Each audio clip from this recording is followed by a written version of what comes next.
আলেমরা ধর্মের নামে রাজনীতি করে, বক্তব্যটি কি সঠিক? স্বামীর সম্পত্তি থেকে যেমন স্ত্রী অংশ পায়, স্ত্রীর সম্পত্তি থেকে স্বামী কি অংশ পাবে? এআইকে অনেকেই দাজ্জাল মনে করছেন, এ ধারণা কি সঠিক? দাজ্জাল কি মানুষ না জিন থেকে তৈরি? ইরান ও ইসরায়েলের যুদ্ধের কারণ কি? শোনা যাচ্ছে তারপর পাকিস্তান এবং বাংলাদেশের উপর ইসরায়েল আক্রমণ করবে। শিয়া কারা? এরা কি মুসলিম? ইরান ও ইসরায়েল ইস্যুতে মুসলিম দেশগুলোর করণীয় কি? বাইতুল মোকাররমের ক্ষতি ভিডিও করতে খুব বাড়াবাড়ি করেন, নিষেধ করেন। জুমার খুতবা অথবা যে কোনো ইসলামিক বিষয়ে ভিডিও করা কি হারাম? এ বিষয়ে ইসলাম কি বলে? প্রিয় ভাইয়েরা, প্রথম কথা হচ্ছে, ইসলামী দল যেগুলি বা যারা ইসলাম আশ্রয় করে ইসলামের নীতি নৈতিকতা বাস্তবায়ন করবেন বলে রাজনীতি করেন, তারা খেলাফত কায়েম হবে কিনা এটা তাদের ম্যান্ডেটের উপর নির্ভর করবে। তারা যদি মনে করেন যে আমরা ক্ষমতায় গেলে আমরা খেলাফত কায়েম করব, তাহলে কায়েম হবে। কিন্তু প্রচলিত ধারার যে গণতন্ত্র, যে ভুলে ভরা গণতন্ত্র, যে গণতন্ত্র পাশ্চাত্যের শিক্ষা দেওয়া গণতন্ত্র, যে গণতন্ত্রে আপনি বিজয়ী হলেও আপনি আপনার দলের বিপক্ষে কথা বলতে পারেন না, এই রকম একটা জিব্বা টেনে ধরা গণতন্ত্র, এই গণতন্ত্র দিয়ে কিয়ামত পর্যন্ত খেলাফত কায়েম হবে না, এটা কথা ঠিক। কিন্তু তারপরেও কেন এই গণতন্ত্র তারা করেন? এটার যদি কারণ এইটা হয় যে আমি আমার ক্ষমতার পাওয়ার প্র্যাকটিসের জায়গায় এইটাকে শুধরায়া আমি আল্লাহর দিনকে বিজয়ী করার জন্য সর্বোচ্চ প্রচেষ্টার অন্তর্ভুক্তি হিসাবে বিকল্প নাই এইটা করি, এইটাকে রাইট জেনে, এটাই চূড়ান্ত জেনে, এটাই সত্য জেনে, এটাই ইসলাম জেনে নয়, এর ভুলগুলাকে মেনে নিয়েই বিকল্প নাই জন্য আমি আমার পদ্ধতিতে যতটুকু পারি ততটুকু করি। আল্লাহ রাব্বুল আলামিন তখন আমাদের এই প্রচেষ্টাকে আল্লাহ রাব্বুল আলামিনের পক্ষ থেকে বাকি ভুলভ্রান্তি দূর করে কবুল করবেন ইনশাআল্লাহ। কিন্তু এই পদ্ধতির মাধ্যমে একমাত্র খেলাফত কায়েম হবে এইটা আমরা বিশ্বাস করি না। কিন্তু ইসলামী দল যদি ক্ষমতায় যায় বা তারা পাওয়ার প্র্যাকটিসে যায় এবং তারা যদি তাদের ইশতেহারে এটা জানায় যে আমরা খেলাফতের স্টাইলে আমরা আমাদের দেশকে চালাতে চাই, আমিরুল মুমিনিন বানায়া চালাতে চাই, এটা তাদের ব্যাপার। দলীয়ভাবে তারা যদি এই সিদ্ধান্তে আসেন, এবং আমার মনে হয় তাদের একটা ঘোষণা দেওয়া উচিত এবং ঘোষণা দিয়েই রাজনীতি করা উচিত যে আমরা কেন এই গণতন্ত্রে বিশ্বাস করি এবং আমাদের চূড়ান্ত টার্গেটটা কি। পূরণ হবে না হবে এটা আমার দায়িত্ব নয়, কবে হবে এটা দেখার দায়িত্ব আমার নয়, কিন্তু প্রচেষ্টা করার দায়িত্ব আমার। আস-সা'য়ু মিন্না ওয়াল ইতমামু মিনাল্লাহ। আমি আমার ডিক্লারেশনে কি দিয়ে রেখেছি, এই ডিক্লারেশনটা আমাদের জন্য অত্যন্ত গুরুত্বপূর্ণ। ধর্মের নামে রাজনীতি করে, এ বক্তব্যটি কি সঠিক? এটা বাংলাদেশবাসীর কাছে এখন স্পষ্ট, নতুন করে বলার আর কিছু নাই। আমরা যারা ইসলামের কথা বলি আর যারা আমাদেরকে গালি দেয় আমরা ধর্মের নামে রাজনীতি করি, উমুক করি তুমুক করি, একমাত্র আমরাই ধর্মীয় রাজনীতি করি আর বাকিরা সবগুলো ধর্ম নিয়ে রাজনীতি করে। ঠিক না? 12 মাস কোনো খবর নাই, কিন্তু বাপের জানাজায় মাথার মধ্যে টুপি উঠায় দেয়, আছে না? নিচের ওই পায়জামা ভাঁজ দেয়, দিয়ে উপরে তোলে না ভাই? আমরা তো সবসময় উপরে তুলি, সবসময় টুপি পরি, তো আমরা তো কন্টিনিউ করতেছি। আর যখন লাগে সুযোগ সন্ধানী ব্যবহার করে ডান হাতের উপর বাম হাত দিয়ে জানাজায় দাঁড়ায় যায়, ওরা হচ্ছে প্রকৃত ধর্ম নিয়ে রাজনীতি করে। ঠিক কিনা? আমরা ধর্মীয় রাজনীতি করি কিন্তু আমরা ধর্ম নিয়ে রাজনীতি করি। আলহামদুলিল্লাহ, এদেশের মানুষ এটা একদম হারে হারে টের পেয়ে ফেলছে। প্রিয় ভাইয়েরা, এদেশের মানুষ বুঝে ফেলছে কারা কোন কৌশলে কখন এইগুলো ব্যবহার করছে, এই দেশের মানুষ জানে। আল্লাহ আমাদেরকে বোঝার তৌফিক দান করেন। স্বামীর সম্পত্তি থেকে যেমন স্ত্রী অংশ পায়, স্ত্রীর সম্পত্তি থেকে স্বামী কি অংশ পাবে?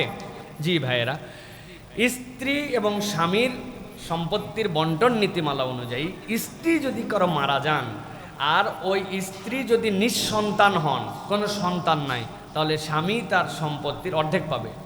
আর যদি ওই স্ত্রীর কোনো সন্তান থাকে অথবা সন্তানের সন্তান থাকে, তাহলে স্বামী 4 ভাগের 1 ভাগ পাবে। এটা হচ্ছে শরীয়তের নীতিমালা অনুযায়ী, তার উপরে এটা বন্টন হবে। তবে এর জন্য স্ত্রী মারা যাওয়ার পরে তার সন্তান এবং তার নাতি, এটার হাল কি, এটার উপরে এই সম্পদের নীতিমালা বন্টন হবে। ইসলাম এই বন্টন নীতিমালা দিয়েছে। আমরা দেখেছি অনেকে এটার পর হাত দিয়েছে, দেওয়ার পরে এইটার ইসলামের যেই নীতিমালা সেটার বাহিরে এসে তারা এখন অনেক কিছু সমান করার চেষ্টা করছে। লিজাকারি মাসলু হাজ্জিল উনসায়াইন, আল্লাহ বলেছেন একজন নারীর যা পাবে একজন ভাই তার ডবল পাবে। এইটাকে অনেকে নিতে পারতেছে না, এটার বিপক্ষে অনেক কথাবার্তা বলতেছে। আসলে এইটা ইসলামের সম্পর্কে কম বুঝের কারণে এই কথা বলে। ইসলাম যে সুন্দর নীতিমালা মিরাসের ক্ষেত্রে বন্টন করেছে কিয়ামত পর্যন্ত কারো দ্বারা এর থেকে সুন্দর নীতিমালা বর্ণনা করা সম্ভব নয়। কেননা আল্লাহ যে ডিটেল করেছেন, যে সুন্দর করে আল্লাহ বর্ণনা দিয়েছেন, কল্পনার বাইরে। আমরা আলেমরা মিরাস নীতিমালা বন্টনের উসুলগুলা মনে রাখতে হিমশিম খেয়ে যায়, অথচ আল্লাহ কোরআনের মধ্যে ডিটেলস করে দিয়েছেন। অতএব আল্লাহ যা ফায়সালা দিয়েছেন তার উপরে সন্তুষ্ট থাকা এবং সেটা মাথায় ধরলেও মানা, না ধরলেও মানা, এটা ইমানদারের দায়িত্ব। শিয়া কারা? এরা কি মুসলিম? ইরান ও ইসরায়েল ইস্যুতে মুসলিম দেশগুলোর করণীয় কি? প্রিয় ভাইরা, প্রথম কথা হচ্ছে শিয়া একটা আলাদা মতবাদ, যাদের অনেকগুলি গ্রুপ আছে।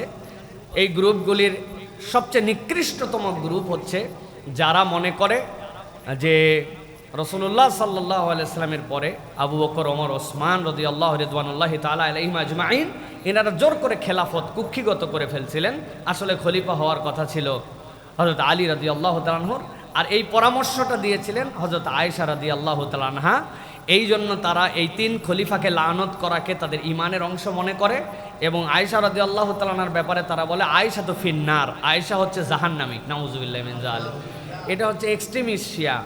এই মতবাদের শিয়া একদল আছে যারা মনে করে যে রাসূলুল্লাহ সাল্লাল্লাহু আলাইহি ওয়াসাল্লামের পরে ইমাম আছে তাদের 12 জন, এগুলো রুহে রুহে তাদের কুরআনুল কারীমের 30 পারা আছে, 30 পারা তাদের কাছে গোপন করা আছে, নানান মতবাদ। এরকম একটা গ্রুপ আছে যাদেরকে আমরা মুসলমান বলাও কঠিন, কিন্তু এর বাহিরেও শিয়াদের অনেকগুলো গ্রুপ আছে যাদের কিছু কিছু ক্ষেত্রে আকীদাগত ঝামেলা আছে, কিন্তু বাকিটুকু মানে পাতে নেওয়ার মতো এরকম গ্রুপ আছে শিয়াদের। সুতরাং গড়ভাবে ঢালাওভাবে শিয়াদেরকে একদম বাতিল বলে দেওয়া যাবে না, আবার গড়ভাবে ঢালাওভাবে শিয়াদের অনুগামী হয়ে যাওয়া যাবে না। এইটা হচ্ছে প্রথম বিষয় প্রিয় ভাইরা। কিন্তু ইরান এবং ইসরায়েলের ইস্যুতে মুসলিম দেশগুলোর কি করা উচিত, এই ক্ষেত্রে আমি তো আর খুব বেশি মতামত দিতে পারবো না। তবে একটা জিনিস বুঝি, সেটা হচ্ছে যেই রাষ্ট্রের নাম বললাম, যেই রাষ্ট্রের নাম বললেও রেস্ট্রিকশন চলে আসে, হ্যাঁ, সেই রাষ্ট্রের যে বাস্তবতায় মুসলমানদের উপর, গাজার উপর, সারা পৃথিবীর উপর তাদের যে মাতবরি, তাদের যে দাপট, তাদের যে অন্যায় অন্যায্যতা, যে আচরণ, পরবর্তী মুসলিম দেশগুলোর যে কিলিং মিশন, মুসলমানরা যদি এখন না বোঝে, এখন নিজের গদি টিকায় রাখার জন্য যদি আপনি চুপ করেও থাকেন, ওদের দ্বারাই আপনার গদি একসময় লাথায়া আরব সাগরে যাবে, বেঁচে থাকতেই দেখে যাবেন।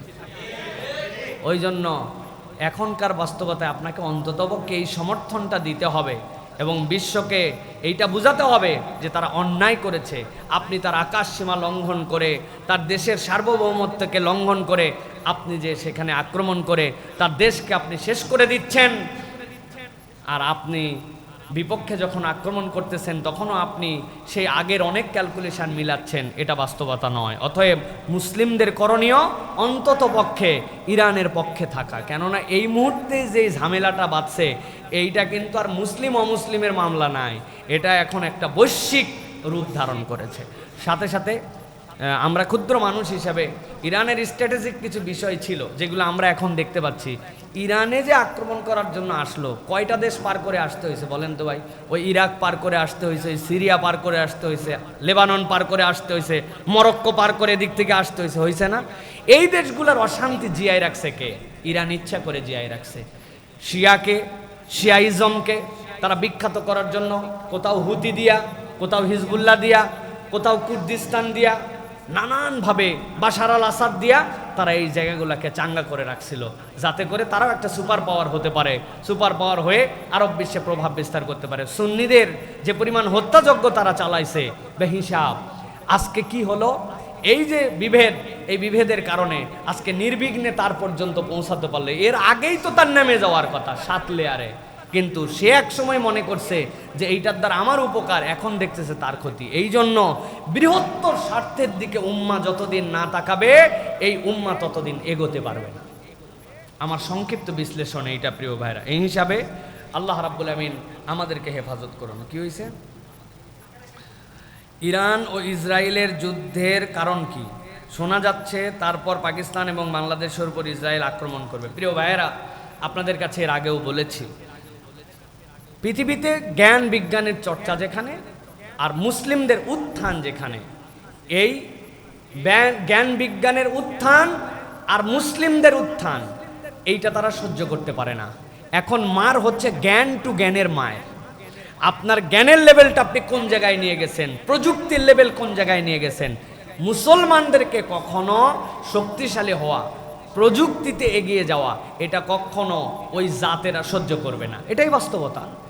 কারণ আপনি আমাকে শত্রু জ্ঞান করেন, আপনার শত্রু বিশাল শক্তিশালী হবে, আপনি তারপরে নিয়ত করছেন আমি তার সাথে ফাইট করব, সম্ভব নয়।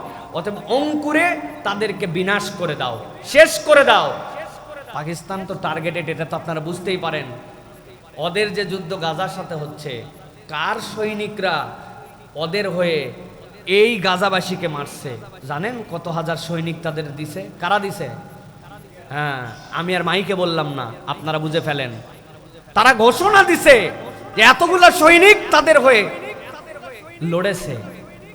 তাহলে যাদের হয়ে তারা লড়ে তারা তাদের বন্ধু, তার পাশে একটা শত্রু রাষ্ট্র আছে, আপনার কি মনে হয় তাদেরকে এমনি ছেড়ে দিবে?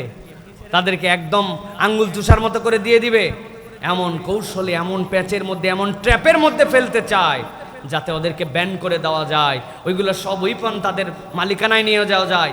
এমন সরকারকে তারা সেখানে ক্ষমতায় বসাতে চায় যারা পুতুলের মতো থাকবে। সিসি আছে না ভাই, ছি ছি ওর নাম মূলত। হ্যাঁ, এই আছে যে এইগুলা থাকার না থাকার মধ্যে পার্থক্য কি? এগুলা তাদের উইপন, এগুলো তাদের নিজস্ব, তোরাও চায়। তো সেই তালিকায় যে বাংলাদেশ নাই, আমি তো বলেছি যে বাংলাদেশ পুরা বিশ্বের নজরে আছে। এই মুহূর্তে বাংলাদেশের যে যুবক শ্রেণী, যাদের বয়স 20 থেকে 35-এর মধ্যে, পুরা পৃথিবীর ইকুয়েশনে সবচেয়ে বেশি কর্মঠ মানুষ এখন আমাদের দেশে অবস্থান করতেছে, যারা সমসাময়িক পৃথিবীতে জনসংখ্যার বিচারে। তো এই মানুষের উত্থান, এই মানুষের এগিয়ে যাওয়া, এই মানুষের বিস্ফোরণ, আর কিছু না হোক মানবিক বিস্ফোরণ তো আছে। এই যে আমরা জনগণের যে শক্তি, এইটুকু তো আমাদের আছে। তো এইটাকেও তারা আমলে নেয়, হিসাব কিতাব করে। আল্লাহ রাব্বুল আমিন আমাদেরকে হেফাজত করুক, জ্ঞান বিজ্ঞান চর্চায় আমাদেরকে এগিয়ে যাওয়ার তৌফিক দান করুক। ভূ রাজনৈতিক যে চক্র, এইটা বোঝার মতো আমাদের যারা দায়িত্বশীল, আমাদের যারা ক্ষমতাশীল, তাদেরকে এইটা বোঝার মতো তৌফিক দান করুক। সান্দাবাজি মান্দাবাজির বাহিরে বড় জায়গাতে হাত দিয়ে কাজ করার মতো আল্লাহ তাদের যোগ্যতা বাড়ায় দেয়। বাইতুল মোকাররমের খতিব ভিডিও করতে খুব বাড়াবাড়ি করেন, নিষেধ করেন। জুমার খুতবা অথবা যে কোনো ইসলামিক বিষয়ে ভিডিও করা কি হারাম? এ বিষয়ে ইসলাম কি বলে? প্রথম কথা হচ্ছে ভাই, প্রত্যেকের একটা মানহাজ আছে, প্রত্যেকের নীতি নৈতিকতা আছে। বাইতুল মোকাররমের খতিব আল্লামা আব্দুল মালিক সাহেব দামাত বারাকাতুহুল আলিয়া, উপমহাদেশের একজন অন্যতম শ্রেষ্ঠ আলেমে দিন, তিনি তার জায়গা থেকে তিনি এটা নিষেধ করেন, কিন্তু তিনি হারাম বলেন নাই কোথাও। এটা বাড়াবাড়ি। কেননা তিনি যখন ঈদের সালাত আদায় করিয়েছেন, তখন পুরা বাংলাদেশের সব মিডিয়া তার সামনে লাগানো ছিল না। উনি বড় গলায় বলেছেন, মিডিয়া রেকর্ড হতে থাকবে, এটার পিছনে দাঁড়ায় থাকা আপনার জন্য দায়িত্ব না। আপনি নামাজ আদায় করেন, নামাজ পড়া আপনার জন্য ফরজ। আপনারা আমার কথা পছন্দ করবেন না, তাহলে উনি যদি হারাম হতো তাহলে বলতেন নাকি যেটা রেকর্ড হতে থাকবে? উনি বলতেন এটা বন্ধ করেন, তারপরে নামাজ পড়েন। সুতরাং তার বিষয়েও বাড়াবাড়ি কিছু বলা যাবে না। এখন উনি বাইতুল মোকাররম মসজিদের সৌন্দর্য, স্বকীয়তা, এইগুলা ধরে রাখার জন্য এখানে বলছেন ভিডিও করা যাবে না। এটা তার একটা পার্সোনাল কনসার্ন, এবং আমরা এই কনসার্নকে ধন্যবাদ জানাই। ওই মসজিদে যদি ক্যামেরা লাগায়, আমাদের এই কয়টা ক্যামেরা ঠেলায় এই মসজিদে অস্থির, আর জাতীয় মসজিদে কি পরিমাণ ক্যামেরা যাবে, লোকের থেকে ক্যামেরা বেশি। আর এক ক্যামেরাম্যান মানে 5 পা, ওই পা উনার 2 পা, উনার ক্যামেরা 3 পা, তাহলে টোটাল 5 পা। এরকম যদি 100 ক্যামেরা হয় তো 500 পা, কি মুশকিল। তো এই জন্য হুজুর তার জ্ঞান বিবেচনা থেকে এটা নিষেধ করেছেন। দুনিয়ার কত কার রেকর্ড করলেন তো ভাই, হুজুরের তো অডিও রেকর্ড আসে, উনি মানা করছেন, এটাকে মেনে নেন। এটাকে প্রশ্ন দিয়া আবার আমাকে কালার করা, হুজুরকে কালার করা, অথবা কেউ যদি নিষেধ করে এটাকে কালার করা, এটা আমাদের জন্য উচিত নয়। হুজুর কোনোদিনও আমার জানা মতে হারাম বলেন নাই। হুজুরের নিজের বুয়েটে গেছেন প্রোগ্রামে, সেই সিরাত মাহফিলের হুজুর কথা বলেছেন, সেখানে সুন্নার যে চমৎকার বিশ্লেষণ করেছেন, ভিডিও আছে। মানুষের কনসেপ্টের মধ্যে ওইটা ছিল না। উনি সুন্নাকে এমনভাবে বুঝাইছেন। আল্লাহ নবী সাল্লাল্লাহু আলাইহি ওয়াসাল্লাম কি ভাষায় কথা বলতেন? আরবি ভাষায়। তাহলে আমাদের জন্য কি আরবি ভাষায় কথা বলা সুন্নত? না বললে কি গুনাহ হবে? তো সুন্নতের কত টপ লেভেলের কনসেপ্ট নিয়ে সেখানে তুলে ধরছেন, ওর তো ভিডিও আছে। অতএব হুজুর এটাকে হারাম বলেন নাই, মসজিদের জন্য করতে দেন না, এটা তার একটা নীতি নৈতিকতার মধ্যে, এটা আমাদের মেনে নেওয়া উত্তম। বরং এই বুজুর্গদের কথা মেনে নিলে আমাদের জন্য বরকত আছে। এআইকে অনেকেই দাজ্জাল মনে করছেন, এ ধারণা কি সঠিক? দাজ্জাল কি মানুষ না জিন থেকে তৈরি? প্রিয় ভাইয়েরা, প্রথম কথা হচ্ছে একটা উসুল মনে করে রাখেন। নবী করিম সাল্লাল্লাহু আলাইহি ওয়াসাল্লাম যেই হাদিস যেই নস দিয়ে বলেছেন, ওই নসকে আপনি আপনার মতো করে ক্যালকুলেশন করে ব্যাখ্যা করে আপেক্ষিক আপনি দেখাতে পারবেন না। নস মানে কি? আল্লাহ নবী সাল্লাল্লাহু আলাইহি ওয়াসাল্লাম নির্ধারিত শব্দে নির্ধারিত বর্ণনায় বলে দিয়ে গেছেন। আপনার দৃষ্টিভঙ্গিতে মনে হবে এই সভ্যতাই আপনার জন্য একটা দাজ্জালীয় সভ্যতা, এআই তো দাজ্জালের একটা রূপ না। আল্লাহ নবী বলছেন দাজ্জাল একটা ব্যক্তি, যেই ব্যক্তির এক চোখ হবে, সে কোন জায়গার থেকে উদয় হবে, তার কাজ কি হবে, আপনাকে ওইটাই বিশ্বাস করতে হবে। আপনি এটাকে কোনো কিছু দিয়ে ব্যাখ্যা করতে পারবেন না। আপনি বলতে পারেন যে দাজ্জালের বুঝ সহজ হয়ে গেছে এআই আসার কারণে, আপনি তাকে কোনো কিছু বললে সে দ্রুত আমাকে রিপ্লাই দিচ্ছে, কিন্তু এই এআই কি নিজে নিজে হইছে না এআই মানুষ বিজ্ঞান জ্ঞান খাটায় বানাইছে? এআই কি নিজে নিজে ক্রিয়েটেড না? তাহলে আপনি কেমনে এটাকে দাজ্জাল বলতেছেন? হ্যাঁ, এটা দেখে আপনি বুঝতে পারতেছেন যে কত দ্রুত কত কিছু করা সম্ভব। আল্লাহ যে বলেছেন সে দিনকে রাতের মতো দেখায় দিবে, সে তার হাতের চমকে বৃষ্টি নামায় ফেলবে, তৎক্ষণাৎ গাছ উঠায় ফেলবে। প্রযুক্তিতে এরকম হতেই পারে। আমি একদিন শুয়ে শুয়ে চিন্তা করছিলাম, আমার বাড়িতে আব্বা লাগাইছে 40 বছর আগে কাঁঠাল গাছ, প্রত্যেক বছর কাঁঠাল হয়। আচ্ছা, ধান গাছ একবার লাগানোর পরে গোড়া সহ কাটে ফেললাম, আবার পরের বার লাগালাম, কেন ধান গাছ এরকম হতে পারে না যে একবার লাগালাম এরপরে ধানটার সিস্টেম করে মারাই নিলাম, আবার হবে আবার হবে? আমার এইটা ভাবার কয়দিন পরে দেখে অস্ট্রেলিয়ান কোন বিজ্ঞানী আবিষ্কার করছে যে 5 বার এক গাছের থেকে ধান হবে। তো আমি চিন্তা করলাম মাশাআল্লাহ। তো আমার চিন্তার সাথে আমি আরো একটা চিন্তা করতেছি অনেক দিন ধরে, এগুলো চিন্তাও মানুষজন মনে করে ফেলছে যে আজ থেকে 10-12 বছর আগে আমার এক ছোট ভাই ভিডিওগ্রাফি করতো। তো ওই ভিডিওগ্রাফার সে আমাকে বলল, ভাইয়া আমার যে ক্যাননের ক্যামেরা, এই ক্যামেরার একটা ফিচার আছে। কি ফিচার? আপনি ভাবির নামটা বাতাসের মধ্যে এরকম করে লিখবেন। বললাম বাতাসের মধ্যে লিখবো মানে? বলে আপনি দ্রুত সময়ের মধ্যে ভাবির নামটা এরকম করে লিখে চলে যান। বললাম ভাবির নাম লেখা লাগবে কেন? কয়টার মজা আছে। আমি এরকম করে বাতাসের মধ্যে এরকম করে তাড়াতাড়ি আমার বইয়ের নাম লিখছি, লিখে পাশে যায় দাঁড়াইছি, ও ছবি তুলছে। ছবি তোলার পরে দেখি কি ওই ছবিতে আমার বইয়ের নাম সহ পুরা ছবি উঠে গেছে। চিন্তা করলাম বাতাসের মধ্যে লিখলাম, আর কেমনে এটা? বলে এটাই হচ্ছে ক্যাননের ফিচার, এই ফিচার আছে তার। তাহলে প্রযুক্তি আপডেট হয়ে বাতাসের লেখা ধরতে পারে। আমার মনে হয়েছে নবী করিম সাল্লাল্লাহু আলাইহি সাল্লাম যেগুলো হাদিস বলে গেছেন ইথারে তো সব আছে। প্রযুক্তি যদি এরকম হয়, ওটাকেও আমরা ক্যাচ করে আল্লাহ নবীর ভয়েস তো আমাদের শোনা সম্ভব? সম্ভব না? প্রযুক্তি আগাতে পারে, চিন্তা করতে পারে। বলার উদ্দেশ্য প্রিয় ভাইয়েরা, এআই দাজ্জাল, বর্তমান সভ্যতা দাজ্জাল, অমুক দাজ্জাল ন। আল্লাহর নবী যেটাকে নস বলে গিয়েছেন, দাজ্জাল একটা রূপ, সেইটা আসবে। আসার পরে মসিহ দাজ্জালকে আল্লাহ রাব্বুল আলামিন ঈসা আলাইহিস সালাম দ্বারা হত্যা করবেন। ঈসা আলাইহিস সালাম যেরকম আল্লাহর সৃষ্টি আলাদা স্বকীয় সত্তা, দাজ্জাল আলাদা স্বকীয় সত্তা। এই বিশ্বাসের নাম ঈমান। বাকি যে যা বুঝ দেখ, এই বুঝ আপনার নেওয়ার দরকার নেই। হ্যাঁ, প্রযুক্তির জায়গায় যেটা আছে আপনি কল্পনা করতে পারেন, মিলাতে পারেন, দাজ্জালের কাজ আরো সহজ হবে কিভাবে এটা বুঝতে পারেন। কিন্তু এআই দাজ্জাল, সভ্যতায় দাজ্জাল, এটার অপব্যাখ্যা, এগুলো আমাদের করা উচিত নয়। আল্লাহ আমাদেরকে বোঝার তৌফিক দান করুক।